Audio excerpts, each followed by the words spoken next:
Welcome to the Art of Marketing Operations, a Taylor podcast. Here you can grow your knowledge about marketing operations, listen to ideas and strategies to help you scale, grow, and optimize your efficiency, drive your speed to market, and enrich your work life. Let's get to it. Welcome to the Art of Marketing Operations, a Taylor podcast. I'm Glenn Bottomley, and today my guest is Doug Zarkin, Chief Marketing Officer at Pearle Vision, one of the largest eye care and optical retailers in North America, with hundreds of corporate and franchise locations providing guidance on lenses, designer eyewear, and prescription sunglasses. Thanks for joining us today, Doug. Thanks for having me. Great to be here. Well, Doug, your biggest passion within marketing is this idea of thinking human. So can you please share a high-level explanation of what exactly this idea is, where it came from, and why it is so important to you for brands to incorporate this into their marketing strategy? Now, great question, and I appreciate the provocation. For me, as I think about target audiences, it is very easy to get reams and reams of data. And especially as we were navigating through the pandemic, we lost the ability to take advantage of what I think is the most powerful tool in our toolbox for understanding our audience, which is the actual power of observation. The notion of thinking human really looks at data as a source of truth, not truth itself, meaning that in order to create a strong relationship between a consumer and a brand, you really need to connect with them emotionally. And emotions are not necessarily something you're going to find on a crosstab or an extensive Excel chart. It really does require you to think about the human factor. As you evaluate innovation, as you evaluate tools and tactics, media channels, if you apply the human filter, it'll help you prioritize. And I think what it results in is a much stickier connection between yourself and your consumer. Mm-hmm. Can you give some examples of maybe how you've incorporated thinking human, this power of observation, to make some compelling change in your organizations? Sure. At the core of it, it's the notion that consumers make emotional decisions before they make rational choices. For us at Pearle Vision, but I think in any business, especially in a healthcare business, it is really the connection that the patient feels with the doctor that is most critical. A medical professional that goes to a great medical institution and has all of the latest widgets and fidgets, those are somewhat cost of entry points. What a patient really wants is a human connection. They want to feel comfortable with asking questions of their doctor. They want to feel comfortable that the doctor is going to ask them questions, that they are a part of the process. It is a guided tour. It is not a delivery. People want to feel part of their purchasing journey. And with the choices and options that are available, one of the biggest things that I've seen in the work that I've led both in my current role and in my past role is this real notion of trying to connect with consumers emotionally. If you can create an emotional connection, then the rational choice of whether that's to purchase, whether that's to schedule an exam, whether that's to buy lunch, that becomes easy. But the table stake item is really getting into the mindset of the consumer and thinking about them as human beings. In any business model, that's possible, but especially in a franchise business model, it's required because your job is to really listen to the consumer and listen to your franchisees in order to effectively lead them. Mm-hmm, mm-hmm. Well, and to your point, I just know from my own consumer behavior that when you feel respected and you feel that connection to a company, to a brand, you do feel it no longer becomes a transaction. Yes, it is a purchase, but there is a deeper connection that you feel with that brand. And so I feel that personally. I mean, what's crazy is that for 2 years, all the world wanted to do was to be together. And then we had the opportunity to be together and we treated each other like crap. I mean, how many stories do we see on the news about people abusing, flight attendants and waiters and wait staff and, people that are working in the QSR industry or in retail service and hotels and leisure? If you think about the human side of your interaction with your consumer and really try to create authentic experiences, what it allows you to do is to strengthen your own brand value equation. The brand value equation is very, very straightforward. Brand value equals experience divided by price. If you deliver a more authentic, valuable experience, you can actually charge a premium price and still have a positive brand value equation. I mean, that at the end of the day is the secret sauce. The better experience doesn't require you to have to discount and deal in order to motivate that consumer to take the action that you want them to take. Mm-hmm. Mm-hmm. Now, let's talk a little bit about how you then now incorporate thinking human in how you lead your teams. So in other words, you're gathering this information. You are working directly with consumers. You're using the power of observation. How then are you then translating those findings into empowering your teams, leading your teams, inspiring your teams? Talk to us a little bit about how you do that. Sure. And it comes down, I think, to my personal hiring philosophy. And it starts with passion. I can teach somebody the skills, but I can't teach them the will.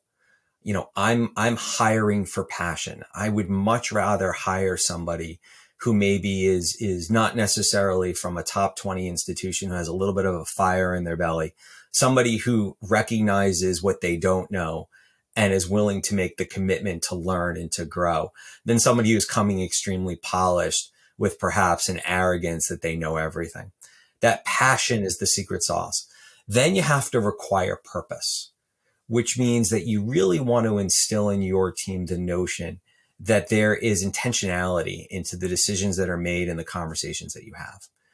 And then most importantly, you want to celebrate progress. How many times as leaders do we set a target goal and we don't hit it? Well, we may have gotten +5. Our goal was a +7. And the narrative immediately goes to, well, we missed goal. The narrative should start with, congratulations, we made +5. That's pretty fantastic. What did we do really well that allowed us to be a +5? Then you shift gears and say, okay, let's figure out where the gap was. But if you don't celebrate the progress, what it really focuses your team to think about is being an all or nothing culture. And who wants to live and who wants to work in a culture that it's about absolutes? Nobody.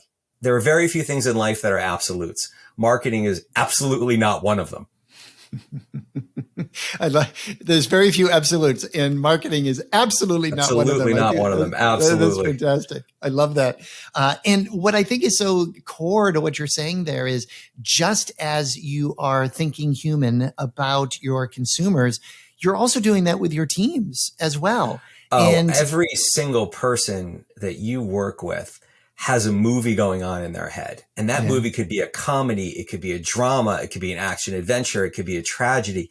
You and I are sitting across a virtual screen, but you're getting a peek into my life. I'm coming to you from my home office. This is not a sports bar. This is just where I'm allowed to keep some of the tokens of my past lives and past experiences without messing the decor of my house up. But we're getting intimate peeks into the lives of our associates and our team members. And if you don't take that philosophy and really put it on steroids, what you're going to have is a team that is maybe vested, but not invested. You want a team that really takes the business personally, that recognizes that each and every day they have an opportunity, both as a member of the team and as an individual, to make a difference. I worked for somebody once who said, do the right thing when nobody's looking. That's really what you really want to try to inspire. Some people are born with it. Some people have to get there. Your job as a leader is to provide an environment that allows everybody on the team the opportunity to, unlock their own personal possibilities, and be the best them they can be. It's not about being the best you. It's about being the best them. Yeah. Well, that's an astute observation because, again, back to understanding the buyer, is I think in any marketing organization, when the teams themselves can understand themselves, their strengths, the energy and the passion that the leader can bring to that, I just think that it just brings so much passion and excitement to understanding the consumer and the market more.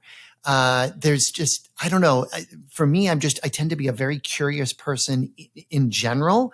And I want to figure that out. Why is it happening that way? That is fascinating. And so bringing that all in, it creates a learning culture in an organization. Brands are themselves people. I mean, a brand is really nothing more than a group of people that have a shared set of beliefs. That's really what a brand is. And if you treat a brand like a human being, you nurture it, you care for it, you respect it, you're going to build a more successful brand. And each and every person on your team has their own personal brand, and they get motivated in different ways. They get excited about different things. Their mood elevator changes daily, weekly, monthly, hourly, moment by moment. Your job as a leader, in order to get the most out of them, and you yourself as a leader to get the most out of yourself, is to really think about them as humans. The human capital is something where I think there's a lot of opportunity for businesses to make deeper investments. It's not just about getting great output. It's about what you're putting in. I like that. Now, so let's shift now the conversation from thinking human. Let's actually go into the actual customer experience itself. So I know that when we've chatted before, you hold the position that marketing teams, as you stated at the beginning of this episode, marketing teams really need to shift their focus away from just looking at data and really moving back to focusing on the actual customer experience, whether that's an in-store experience, how they actually interact with the brand, the customer touch points, et cetera. So can you expand on that a little bit more, and how have you sort of utilized that, in your career? We live in a data centric world. And I think if you were to look at the dialogue and maybe job specs over the last decade, I want a data driven marketer. I want a marketer who's comfortable with data. Data, the nasty little secret, doesn't make decisions for marketers. Marketers make decisions using data. And the reason for that important differentiation is the following. The data you get is only as good as the questions that you ask.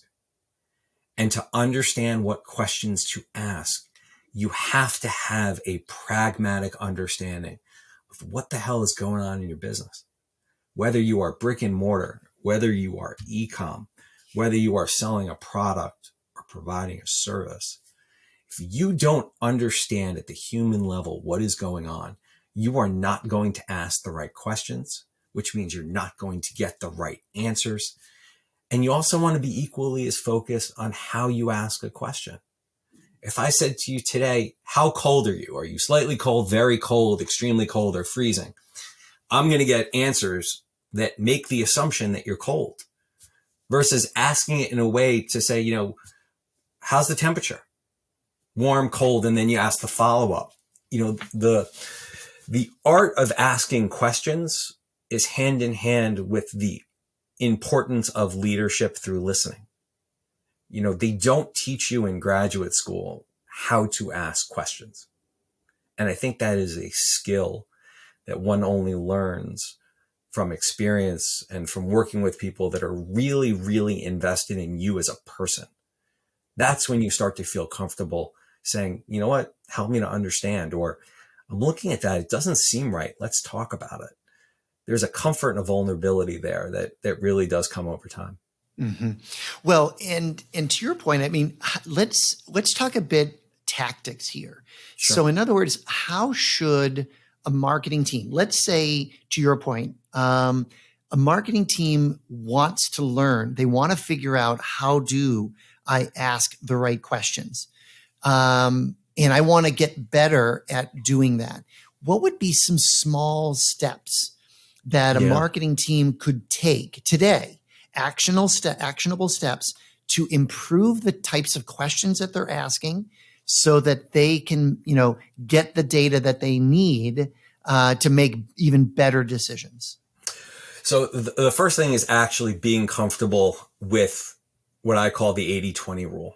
80% of the time, you only really need to get a confidence level of 80% in order to pull the trigger. 20% of the time, you have to be 100% confident in order to pull the trigger. Identifying where the 80 and the 20 lie in your business is sort of the first step. The second thing, I think, and this came out of, I took a course to become a official licensed trained moderator. And I did it because I was sitting in the back of a focus group room 10 or 15 years ago. And the moderator was just not, and this is back when you sat behind the two-way mirror and you ate gallons of M&Ms. The good old days, as I like to call it. But I was just not engaged with how the moderator was really talking to our panel. And I felt like our panel was shutting down, and I couldn't pinpoint what was wrong. And so I went and I took a course to become a licensed trained moderator, not with the intention of actually being a moderator, but to help me improve my techniques in asking questions. The most simplest tool that you can use to ask better questions is to stop using the word why. When you say to somebody, why do you feel that way? It immediately puts them into the defensive stance versus the assumption of that's interesting. Can you share more? Or help me to understand? Or can you elaborate? You get to the same end result. But what it does is it takes the person whose question you are asking to, and it allows them to feel more comfortable with sharing. When you say, why did you do that? Why do you feel that way? All of a sudden, you've got me back on my heels. And my natural intention, at least for me, is to fight back. And that's not really where a good Q&A comes through.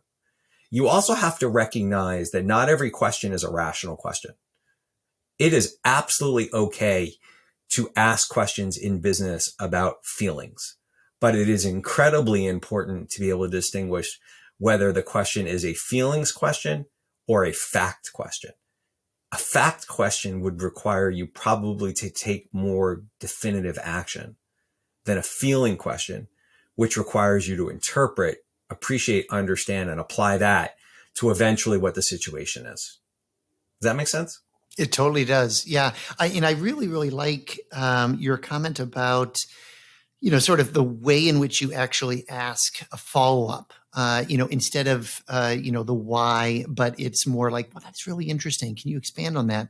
I think about my own qualitative research background and it's always about, what can you do to keep the conversation moving and moving forward? And, simple things like obviously don't ask yes, no questions, but it's those pieces of keeping the conversation and trying to elicit more insight. That's what you're trying to do. You're wanting that respondent to feel comfortable in that. So I love that. For sure. But there's also a degree of informality. It is I have found it to be perfectly acceptable that if you're in a very intense business conversation and they say something that you're just like, doesn't really click with you, come back with, no way. Come on, man.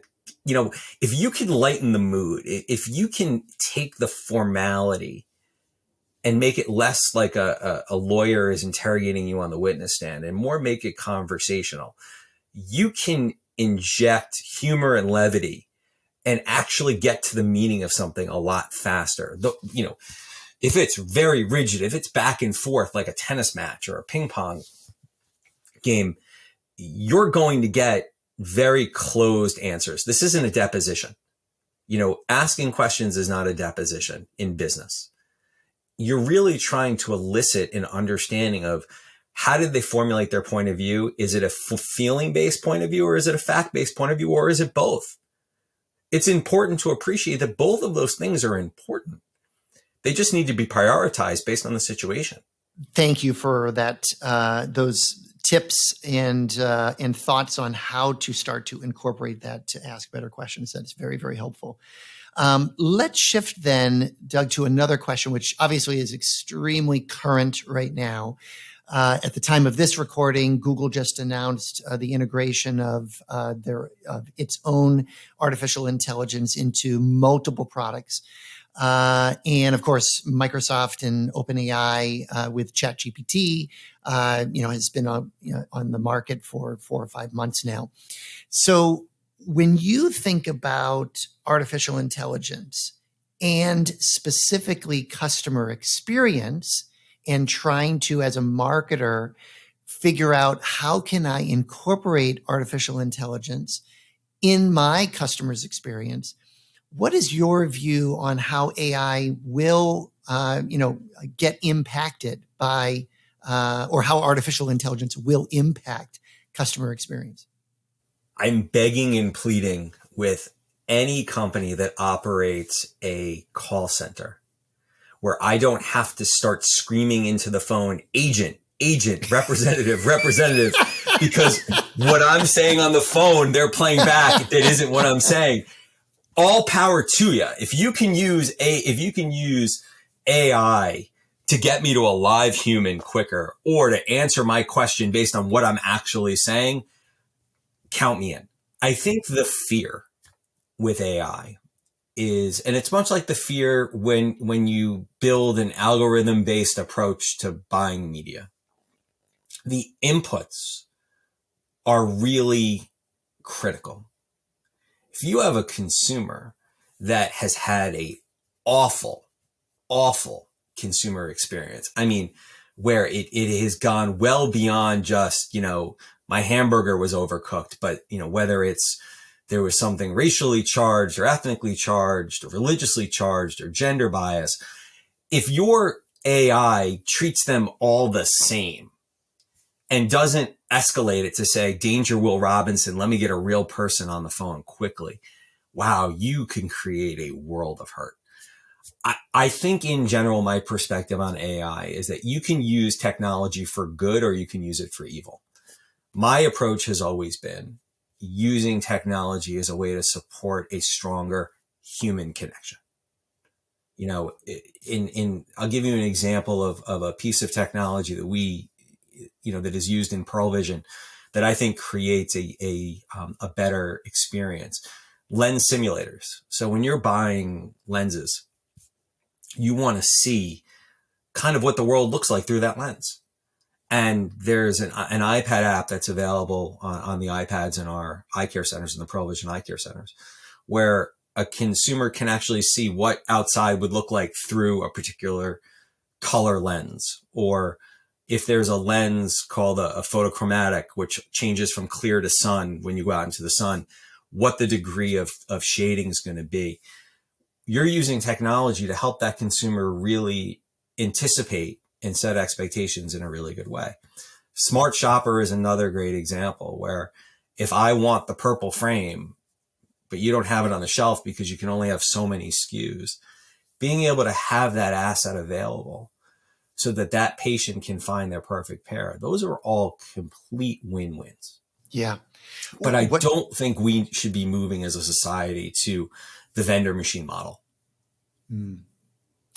What's interesting about I have seen, for example, several examples where, for example, let's say you have I want to try on a new shirt, and so you may be able to see what that shirt looks like. Or I think it was Nordstrom's. There was a service they provided where you could actually see yourself in clothing.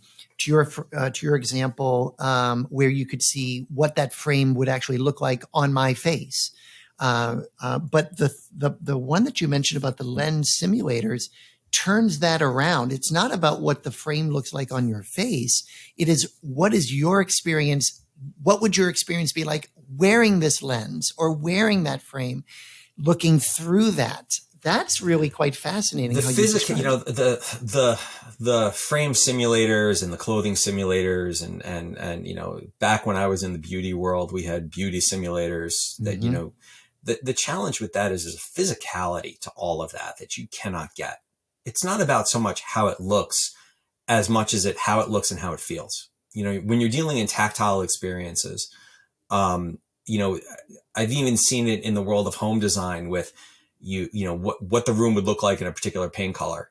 Yeah, it gives you a direction, sure, but it's different when it's in your house and the lighting and you see it, in 3D with the furniture and all the things that go around it. Is it an asset? It could be. If I was interested in a particular shape of frame, What I want to see, if it's even in the remote possibility, 1,000%. But the physicality of it and the human connection of being able to go and touch it.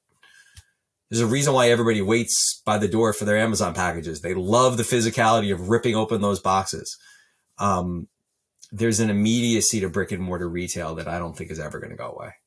Well, and that's actually an interesting segue here too, because when you think about, physical marketing impressions, like you were talking about, opening up the box or what have you, but these connections, a physical connection that a customer takes or has with a brand, and combining that with the digital marketing impressions that they experience, whether it be through an email or a website or what have you. What is your view on how physical marketing impressions can bring value in today's digital age when a brand leader and a marketing operations team is trying to create an integrated marketing strategy? It's a great question. So the two most valuable tools in a marketer's toolbox yesterday, today, and tomorrow are the following. Number one, and these are not in rank order. So nobody post nasties that I rank them incorrectly. These are not in rank order, but these are the two that I firmly believe are the most important. The first is word of mouth. Okay. Your reputation. And today's marketplace requires you to have a reputation management solution, because what people say about you may not be reality, but it is actuality, in the sense of that is what is out there. And businesses can be built and broken by positive and negative reviews. That leads me to the second tool. And again, not in rank order, just numerical order. And that is your frontline associate. The physicality of being able to meet somebody who embodies your brand. There is nothing better. And that is why when it comes to establishing a strong brick and mortar footprint, it is critical. As critical as it is to have the products in stock, to put a tremendous amount of stock in the experience that is delivered by your associate. In a franchise model, you have the benefit of these are owner operators, so their passion is off the charts. Sure, there's always a couple knuckleheads, but in general, the benefit of a franchise model is that the investment, the intellectual human capital investment, is never questioned because it's their business. In a corporate environment, you have to invest in training and teaching. And I think one of the challenges that brick and mortar has faced was the great resignation culture and is the challenge of retaining great talent. As expectations change, as compensation models change with expectations, good talent is going to generate a lot of options for themselves. And so if you don't prioritize human capital the way you prioritize having stock in a certain particular product in your store to sell it, you're going to find yourselves in a position where it doesn't matter that you have stock in the back room. You're not selling because you don't have that strong human capital investment. Yeah. Does that make sense? It totally does. Yeah. And that connection to the consumer is so critical. So Doug, before we wrap up today's episode, what is the main takeaway that you want to share to help understand the challenges facing marketing operations executives today? So I think the first thing is in this data centric world that we live in, certainly it doesn't mean because you can measure it that it is meaningful. Finding the items that can be measured that are not only meaningful but valuable is where the skill comes in. That would probably be the first thing.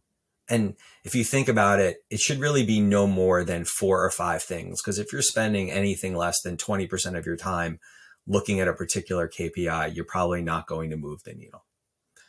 The second thing is really in the importance of understanding that whether you're in a healthcare services space or a premium retail environment, consumers make emotional decisions before they make rational choices, because they want to believe in what they're doing before they actually do it. The third thing is a reminder of those two critical tools in your toolbox as a marketer. One is word of mouth / your reputation. And the second is the importance in your frontline associates.